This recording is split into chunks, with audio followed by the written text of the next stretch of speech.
자, 이 대장동 의혹에서 그분에 대한 관심이 높아지고 있는데요. 한번 그분을 쫓아보겠습니다. 사회부 김혜지 기자 나왔습니다.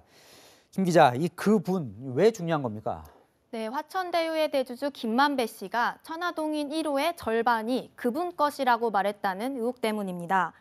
정영학 회계사가 검찰에 제출한 녹취록에 이런 발언이 담겼다는 건데요. 사실이라면 그분은 대장동 사업에 지분을 가진 숨은 투자자거나 이 사업에 각종 편의를 봐준 사람일 겁니다. 그런데 천화동인 사후의 실소유주 남욱 변호사는 어제 언론 인터뷰에서 김만배 씨가 나이가 더 많기 때문에 유동규 전 본부장을 평소 그분으로 부를 일은 없었다고 말했죠. 그분이 유 전 본부장의 윗선 아니냐는 의혹이 제기되는 이유입니다. 자, 그래서인가요? 야당에서는 그분으로 자꾸 이재명 민주당 대선 후보를 언급하고 있는데요. 뭘 의심하는 건가요? 야당은 그분이 당시 성남시장이었던 이재명 후보라고 주장하고 있죠.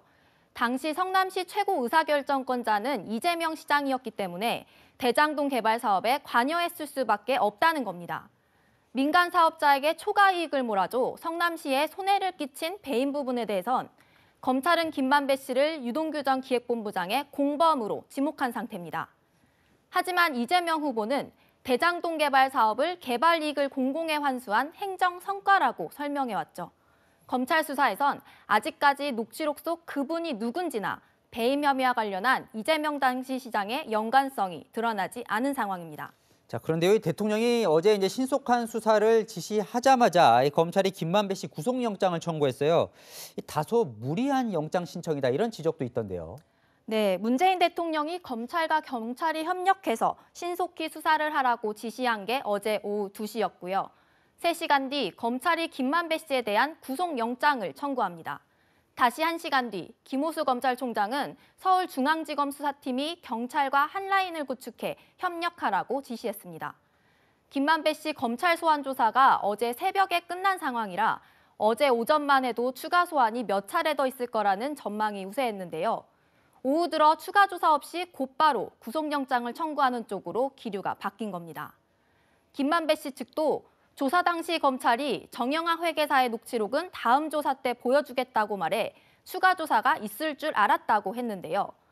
김 씨 구속영장에 포함된 곽상도 의원 아들 퇴직금 건도 곽 의원 아들에게 왜 퇴직금을 많이 줬나 한 차례 질문받은 게 전부라고 했습니다.